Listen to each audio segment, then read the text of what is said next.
I am your host, Craig DeLuz, coming at you from the West Coast, the left coast, behind the Iron Curtain, otherwise known as the Sierras. But as we all know, I do not do this program by myself.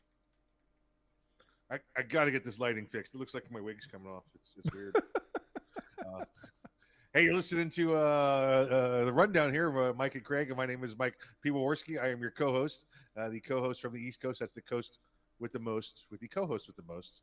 Here on the Rundown, two-way views, conservative news. Craig, it's Taco Tuesday. It's what? Taco Tuesday. You are kidding me already? Taco. It's raining tacos from out of the sky. Tacos, no need to ask why. Just open your mouth and close your eyes. It's raining tacos. It's raining tacos out in the street. Tacos, all you can eat. Lettuce and shells, cheese and meat. It's raining tacos. Yum, yum, yum, yum, yum. It's like... You know, Mike, I got to tell you, it's been more than a few weeks since I have enjoyed Taco Tuesday. Well, I think I just shook a taco loose from lunch today. So, feeling it right here. Phenomenal. Well, I'm actually saving my tacos for dinner. So looking forward to it. There you I go. haven't made up my mind exactly what kind of tacos I'm going to do today. Oh, you got to go with get some tongue. Get some tongue. Some what? Tongue tacos? Tongue tacos. Oh. I don't know. kinda, You know, I have to be honest with you. I don't know if I'm down with diced eating tongue. the tongue. I don't know if I want to taste food that can taste me back.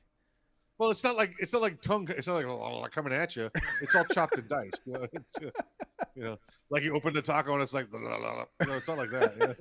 It's like, I lick you. I lick you. You think it's good, gringo? Yeah, no, I've Not never like had tongue. It's a little harder to get here in Sacramento, but well, let's put this. I imagine if I were looking for it, I could find it. You just got to go to the bodega. You can get it. Yeah, we don't have No. bodegas here.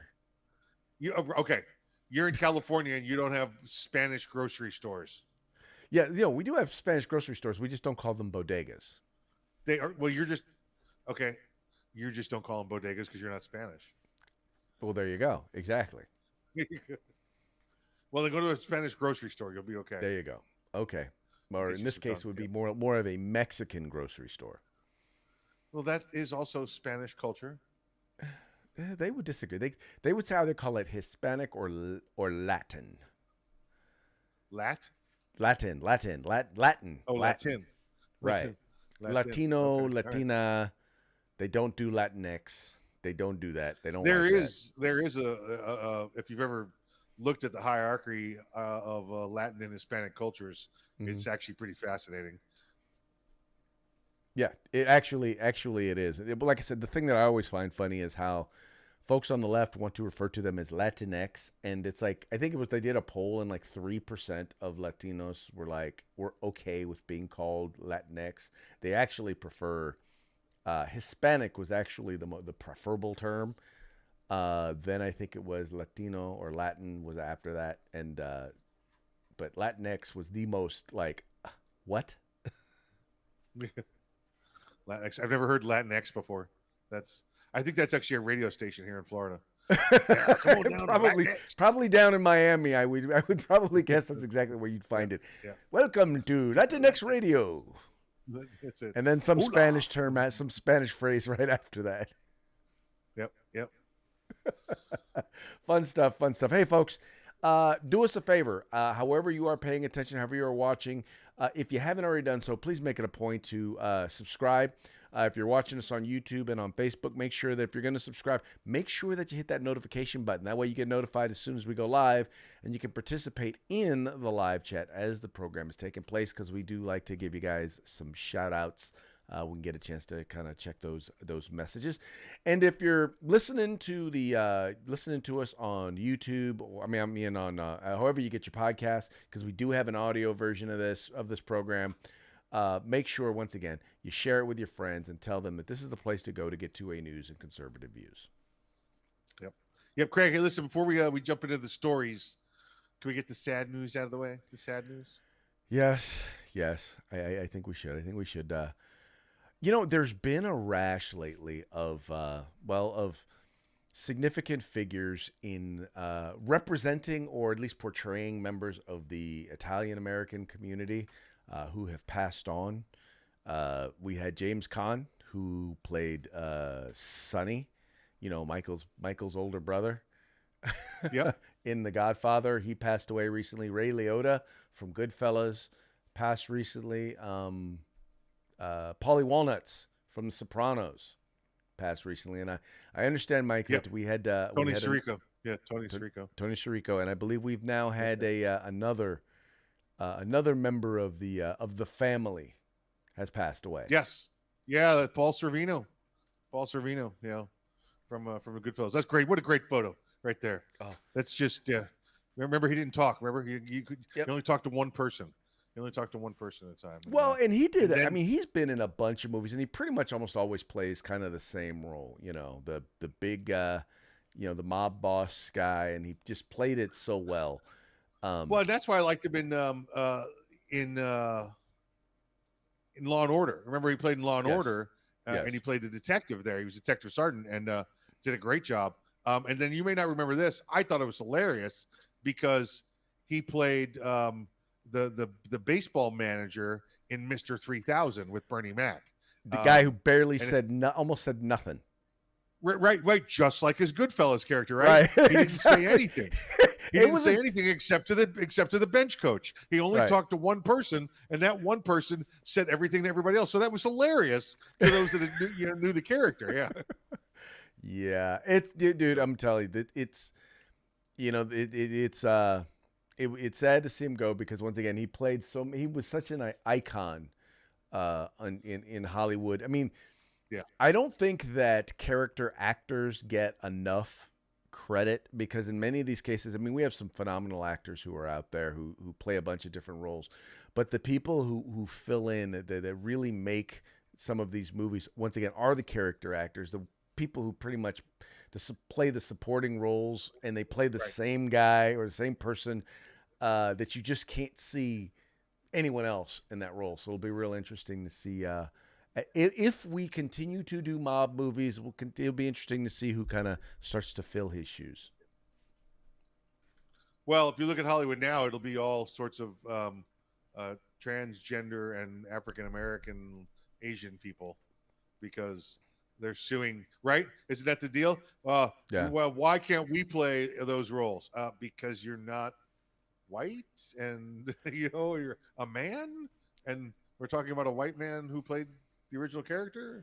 So, well, Mike, and I'll tell you what's interesting about that, because I agree with you. It's funny because there's certain roles and certain things where it's like, that just doesn't make sense because that's just not. I mean, it doesn't fit. It doesn't fit to have a black or a woman or somebody in that particular role. What I will say is that sometimes when they write roles that are specific, well, you have someone and they cast, having, as someone who is an amateur actor, I can tell you it is frustrating when you see a role that you think you would be perfect for, but whoever's doing the casting, they've envisioned someone who doesn't look like you in that role. And there's really if you read the plot of the script, there's really no reason why it couldn't be played by someone of a different ethnicity or someone of a different age. But there are stories though, there are stories where you audition for it and you change their mind. Right. It's based on your chops, not your looks. But I'm talking more of the roles like when they say, "Oh, why can't an Asian woman play Cleopatra?" Because she wasn't Asian. I don't. Right there you go. I completely. Matter of fact, I had one role. It was for a movie called The N-Word, where I was literally playing. I actually got cast in a role that was clearly written for a Southern white gentleman, but I did such a phenomenal job that in the audition that they were like, "No, we need you for that role."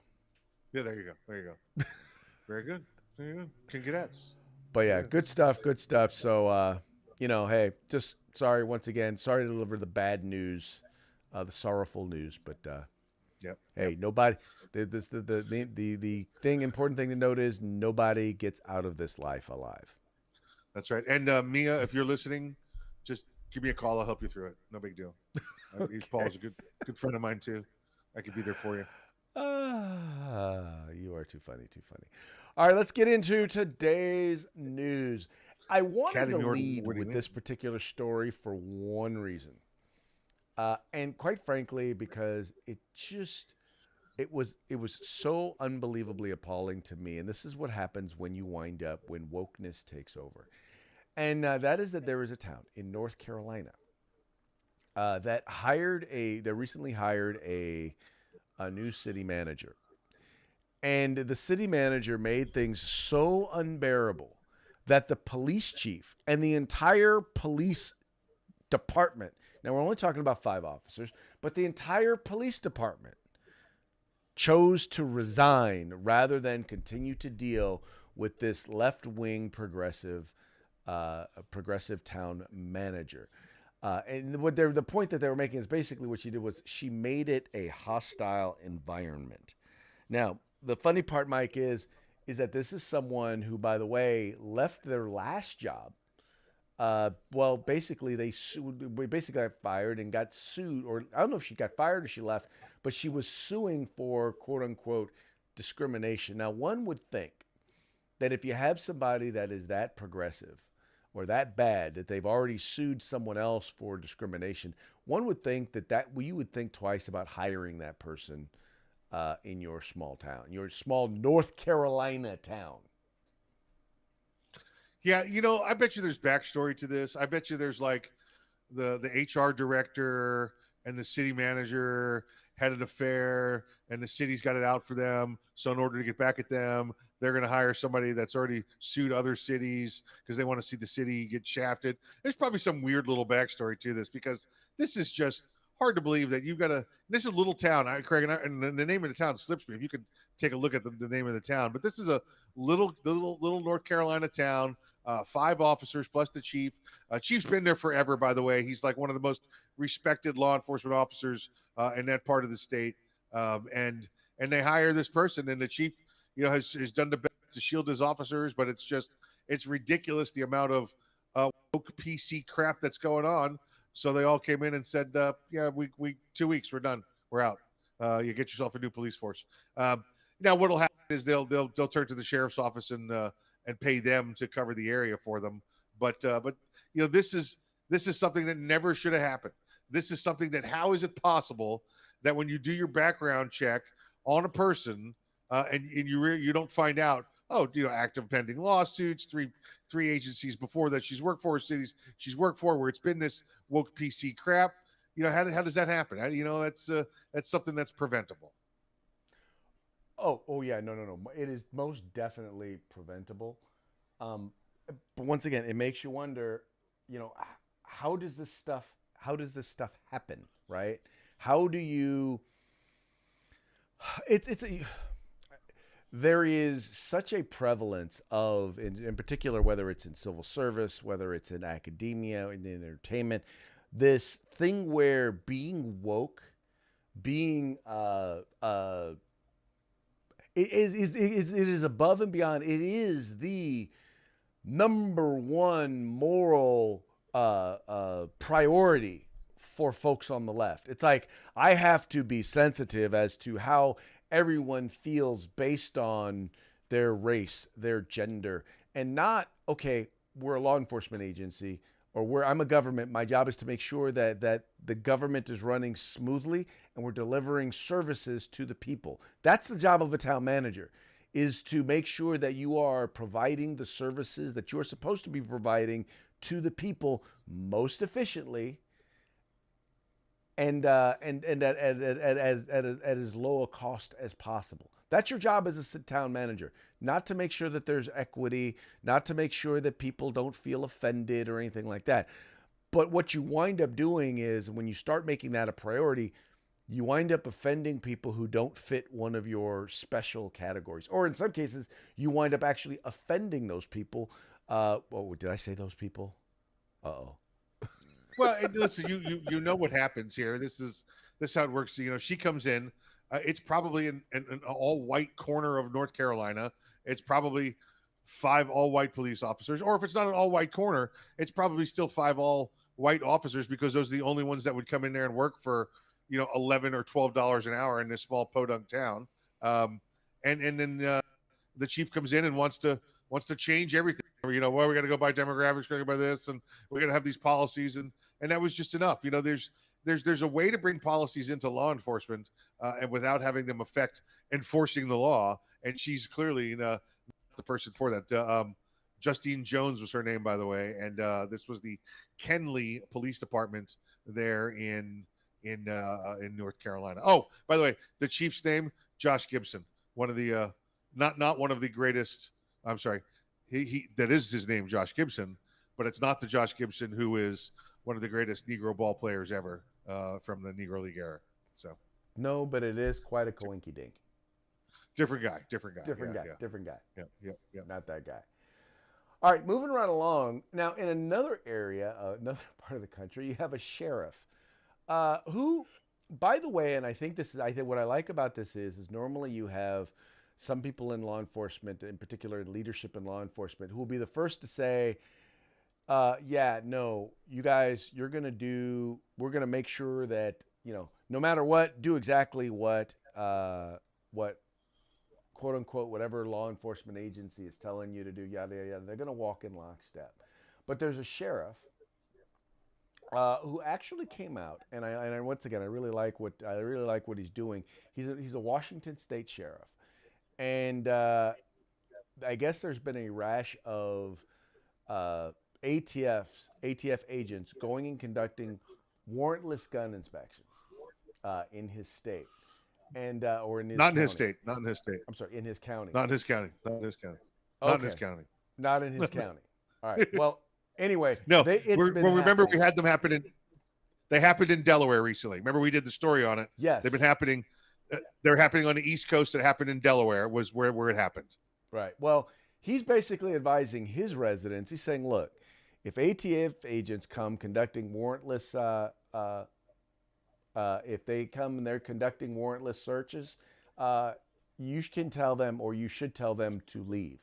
And I think what he's doing is he's basically telling people what their rights are. In other words, if they come to your home without a warrant, they don't have a right to search your home or to inspect your firearms. Am I correct in the assessment of what he is saying? Yeah, this is Sheriff Bob Songer there in Cliticat County. Cliticat. I'm not. It's one of the remote counties there up in Washington State. I apologize for getting the county wrong. It's one of them Pacific Northwest Indian names. Click-a-tat.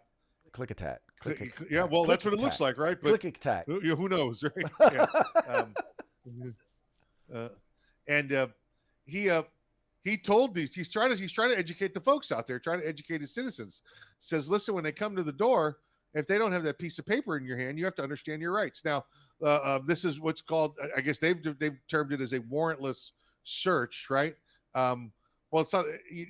There's no warrant. We're not searching anything. Law enforcement would call these knock and talks. You go to the door, you knock on the door, and you have a conversation, and you talk until the person tells you no. Basically, you know, you are relying on their good nature or their state of education when it comes to law enforcement techniques. You know, to have this conversation. Listen, this might be as simple as we heard the neighbor was doing something like this. But these agents we know in Delaware and task force agents came to the door asking to see the gun, asking to see certain firearms. And again, without that piece of paper, you have the right to say no. And listen, if they have probable cause, because there's also this other gray area in between, right? Would you have a warrant? No. Well, guess what? If they have probable cause for something you've done, they don't need the warrant. They can just take you and take the guns because they're in the act of investigating a crime and they have all the elements to make the arrest. So sometimes don't need the warrant to do it, but you don't be afraid to say no. Don't be afraid to say lawyer and then walk away. If they say you're still going to jail, good. No, then you still go to jail and you get your lawyer when you get there, but you haven't said anything you didn't want to say. Protect your rights. Well, and again, there's so many ins and outs in right. law enforcement. You may not know the answer to every question. Right. Well, and that's vitally important because their job, by the way, is not to protect your rights. I wish it was. They're supposed to Correct. protect the constitutional, or uphold the Constitution, but in the end, their job is to catch bad guys, and sometimes they Right. will do that through trickery, and you have to make Right. sure that you protect yourself. And the best way to do that is to make sure that you have legal counsel. So yeah, sometimes it is better to not to just say, you know what, I would feel much better and talk. I would be more than happy to talk with you after I've consulted with legal counsel. When it comes to searching your home, once again, if they say probable cause, well, we're coming in because we have probable cause. You note that because you can then make it clear later if they have in fact violated your rights and they did not have probable cause. Well, now you have a means by which to protect yourself. But if they just ask to come Yes. in and you just allow them to come in and you allow them to search, well, then you reduce the amount of protection that you have. And I'm not This is very, saying that all law very. enforcement is. I'm not saying law enforcement is bad. I'm not saying that. I'm just saying you got to protect yourself. You can't count on them to protect your rights. Yeah, because remember, they're trying to protect the community. If they Right. believe you're the one that's broken the law, then you're the one that they have targeted to protect the rest of the community by removing you from the community. Right. This is not very different than a consensual encounter on the street when you Right. go up to a law enforcement officer comes up to you and says, "Hey, let me see an ID," and you go, "No, thank you. Sorry, you have no reason to detain me, no reasonable suspicion. I'm going to continue about my way." It's one of those things. And you see a lot of the crazy the what do they call them, the auditors or whatever, go out there and do that and make cops' jobs difficult for no reason. Right. These you just have to understand your rights and know your rights. And again, it's not all blank like TV. It's not all you can say no and it'll be all right. Yeah, if they're maybe they're trying to be nice to you because they have probable cause. They don't want Right. to rip you through your door. There's certain different things. Just know that this sheriff up Mhm. there and many other sheriffs and many other constitutional sheriffs have said we don't want feds coming into our communities enforcing their crooked Second Amendment violating laws. That's Yes. the anchor in this story right here that we want you to understand. If you've Right. got a constitutional sheriff that has said we're not letting the feds, this is where the sanctuary counties come in. We will not be cooperating with feds that come to your door and say show us your guns when they're violating your constitutional rights. That's what this comes down to. Well, exactly, and especially when the things that they are there to enforce in many cases are still being challenged in court. And just because Correct. they have said it Yeah. does not necessarily mean that they are in solid legal standing. And you don't Yes. want to be the person in the middle. You don't want to be the person in the middle of one of those lawsuits. You just don't. Yep. Yep. So There you easiest way to say is. And by the way, when you refuse, you don't. I would encourage you not to be a jerk about it. Yeah. It shouldn't be no. You shouldn't be out there like Samuel L. Jackson telling them no. You should be. We should be a little more polite about it. No, thank you. No, thank you. Here's you got my address. Goodbye. Thank you. Yeah, I'd really, I wish I could, but my lawyer would kill me. Yeah. Yep. Oh, Uh, you have a murderous lawyer? Yeah.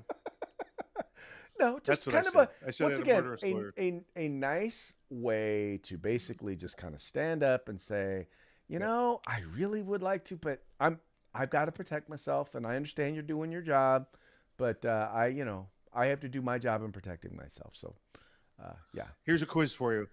How many law enforcement officers are welcome on my front porch right now? Answer 0. Thank you. Can you leave? Thank you very much.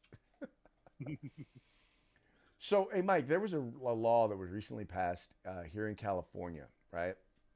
And it did a number of different things, including allowing firearms manufacturers and retailers to be sued in the event that they should break or violate California law. Well, there's something else that this bill has done that very few people are talking about. And our good friends over at The Reload, Mr. Mark Smith, actually broke down kind of an analysis of this particular law. And one of the things that he noted in this particular law was a trap that there's. So, for example, we know groups like the Firearms Policy Coalition, the Second Amendment Foundation, that spend a significant amount of time suing local agencies or state agencies or even the federal government when it comes to protecting our right to keep and bear arms. Well, one of the things that this law now does is it allows those who are sued, or let me clarify, those who are enforcing not those who are sued. It allows those who are filing these suits against firearms retailers and whatnot to actually recoup legal fees. Well, the other thing that it allows them to do is that when groups like, FPC or the Second Amendment Foundation sue the government, it would allow them to go after those groups in order to recoup legal fees. So Yes. mind you, the people who are generally suing are already taxpayers of those particular states, right? Taxpayers are already footing the bill, and now they're being asked to pay the bill twice. Listen, manufacturers of firearms, I know you're covered under PLACA. So the portions of this law that were written directly go against the Federal Protection of Lawful Arms and Commerce Act. So the moment one of you get hit with one of this in California, say thank you, receive the service, walk directly across the street to the federal courthouse and get an injunction to have it quashed, just like that.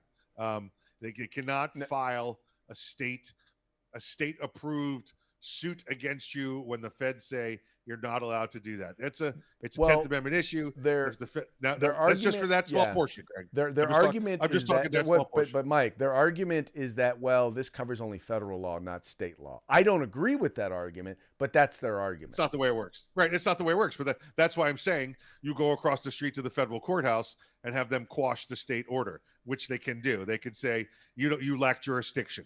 I'm sorry, California, you don't have jurisdiction. Now, there's other individuals because this California law allows them to go after individuals as well, and PLACA doesn't cover that.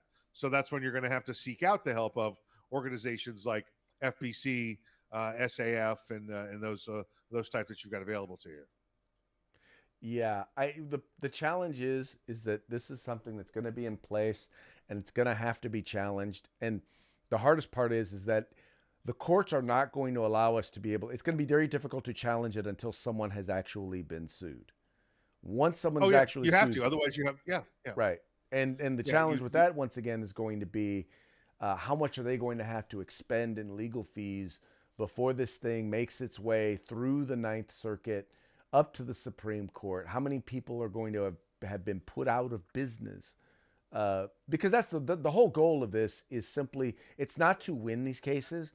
It is to bury firearms retailers and manufacturers in legal fees, because you've got groups like Everytown, like you got guys like Bloomberg and other billionaires who are kicking money down to these groups so that they can file lawsuit after lawsuit.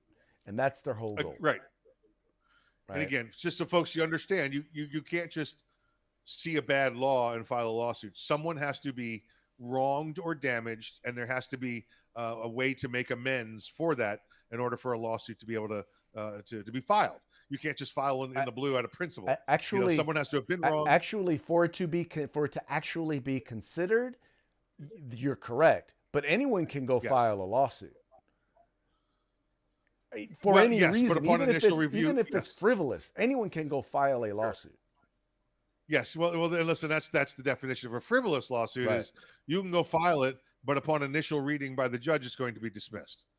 It doesn't you don't even need an attorney for half of frivolous lawsuits because the judge is going to say it does not meet the standard. So it's if someone files a lawsuit against you, I'm going to assume that people are going to get an attorney but that's not true though. That's where a lot of these frivolous lawsuits come from. You're in a state that is in free America where the courts are actually free. I'm in the state of California, and this is in the state of California where it ain't so free, and the legal system does not necessarily protect you like that. You're actually in the state too that has the highest per capita of lawyers as well. Right. So. I'm not saying it's right. I'm just saying we're in a different state. Listen, I'm trying to think at last count. I think there's 3 or 4 law schools in California that are not accredited and only allow you to practice law in California. You know, that's how many lawyers you got getting dumped over there, that the rest of the country has said, no, your law degree don't count over here, no matter how long you've had it in California, because it doesn't meet the standard. Passing So the they're out there bar, filing passing the frivolous bar in lawsuits. California is one of the hardest states because there are just so many laws and so many, by the way, nonsensical, stupid laws. I remember when I worked in the legislature. I remember that doesn't mean passing the bar is hard. If you stacked up the education code in California, it was 6 feet tall.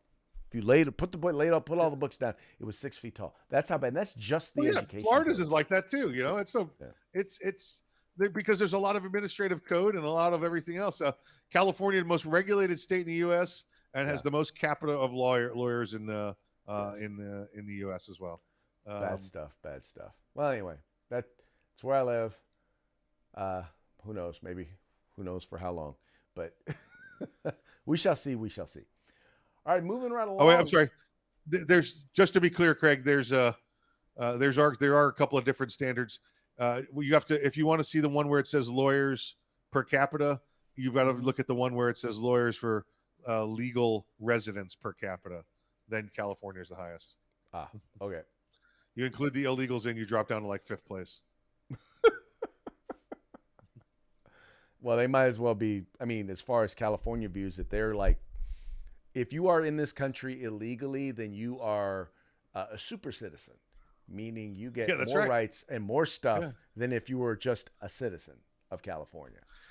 It's amazing because when people laugh at so-and-so won the popular vote, and you're like, yeah, California, who cares?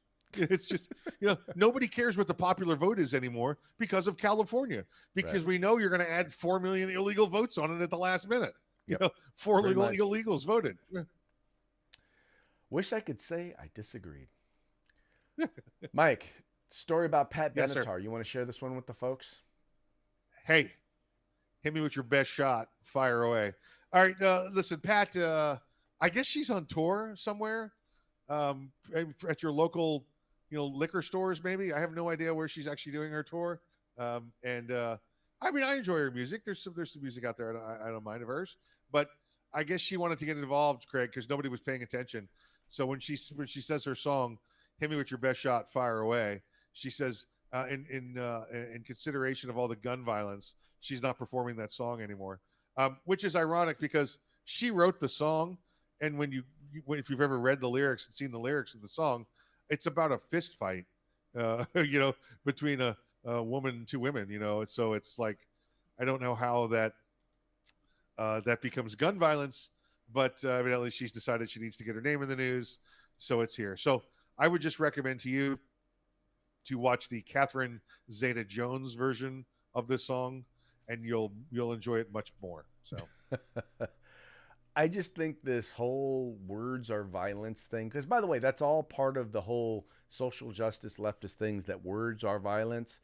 And so anything that has any sort of a connotation that can possibly be taken by anyone, no matter how stupid they are, as being something that it is not, well, then therefore we have to get rid of that. Like, for example, the whole in computers, you have the master and the slave, right? Nope. Can't have that. I'm wondering if in golf they're going to get rid of the masters, right? They don't use master bedroom anymore. Oh, that's right. It's the ensuite or whatever the hell it's called. Hey, it's just, I think it's just so incredibly dumb. In aviation, we retard the throttle all the time, and I always take heat for that one. Why does your plane say retard in it? It's retard the throttle. Okay, throttle retard, the throttle forward, retard forward. And it completely and utterly ignores the fact that words have meanings. And just because you're offended by it because you don't know the meaning of the word. Yeah. Anyway. Yeah. Pat Benatar, Hollywood, what's the term? Shut up and sing? Yeah. Well, yeah. Shut up and sing. Catherine I Zeta-Jones. guess you're just not going to be singing that song. Look up Catherine Zeta-Jones, hit me with your best shot. Watch the video. You won't be disappointed. By the way, Mike, as we move on to our parting shot, you do know that there is currently a global health emergency, right? Wait. No, no, there isn't, because I haven't seen Dr. Fakey tell me if there is one recently. Well, Dr. Fakey has been talking about monkeypox. What? The World Health Organization has declared monkeypox spread as a global health emergency. Now, the funny part is, Mike, is that when they talk about monkeypox, they say, well, it mostly spreads through human to human body part contact. Now, what kind of body part contact do you think they are referring to? Craig, I believe they'd be referring to the hibbity dibbity. The hibbity dibbity, the funky monkey.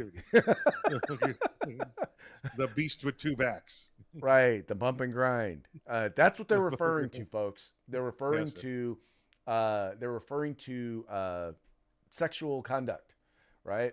Yes. And the reason why they won't refer to it as that is because it appears to be spreading fastest within the gay / and transgender, within the LGBTQ community. Now, that's not to say that's any worse or any better than anything else in the other community, but the point is that if you are out there having promiscuous sex, you increase your chances of contracting monkeypox. And I don't know why the government won't just say that. Maybe they don't want to cause a sex scare. Maybe they don't want to offend LGBTs. And listen, LGBT is such a broad thing, Craig. It's probably going to be something more like this specific group of LGBT, Right. that it's going on with. But because they're incompetent, mostly, is probably Right. the answer. Yeah, all I want to know is like, look, if there's something that I can do to reduce the likelihood of catching it, tell me. I won't be offended. Just tell me so that I can avoid that. Well, Just listen, saying. I don't know if it has anything to do with it, but I know I've been steering clear of monkeys. I'm not going near any right now. No Makes idea sense, if makes that's an sense. origin. If they spit on you and you get the monkeypox, I have no idea. But I'm steering clear of monkeys right now. Sounds like a plan. Now we got one more. Now this is one, and this is kind of interesting because this is on the other side, because instead of actually just putting the information out there so that people can make informed decisions, this particular meme is more along the lines of, well, they're trying to influence behavior by promoting a scare. And this is CNN be like, here we have a picture of Edgar J. Hoover standing next to the first 223-556 round manufactured in Sweden. Mike, you want to tell our podcast listeners what is so humorous about this particular image? Yeah, that's it's probably it looks like an 18-inch naval gun that's about 2,000 pounds. It looks like the round. From our big battleships. So it looks like a 2,000-pound, 18-inch round from our battleships. Yeah, folks. Once again, if you were listening to or watched any of the assault weapons ban hearings, you would swear that these are like mini nuclear weapons that are available to civilians. This is the civilian nuclear round that is available. Yes. The lung blower outers from Anniston Armory today. The head exploders. Let's not forget those. Yes. The lung blower outers. The lung blower outers. Anyway. But this is what Democrats think firearms are. So I just figured, those who know and are watching the show, why that's funny. And those of you who don't, right. Find out, please, so that you don't fall into the same trap that some of these Democrats have. All right. Yes, with sir. That, do it. We're at that point, Mike. Let's give a quick shout out to our sponsors. Let's say hey to our good friends at Guerrilla Machining. I'm going to start the other end today. Guerrilla Machining. We've got Grid Defense, the California Republican Assembly, and uscombatgear.com. That's right, folks. Their links to their websites are in the description to this video or this podcast. Please make sure to visit them. I promise you will like what you see there, and you will want to spend some money with them or donate some money to them. Whatever it is, make sure you tell them that the guys over at the Rundown sent you. with that, we're going to call it a show. We'll be back tomorrow on, what? Tomorrow? Oh, tomorrow's another special day, isn't it? Hump It day. is. It's the day after Taco Tuesday. Day after Taco Tuesday, which is always an interesting day. Anyway, folks, we will holler at you tomorrow. You guys take care.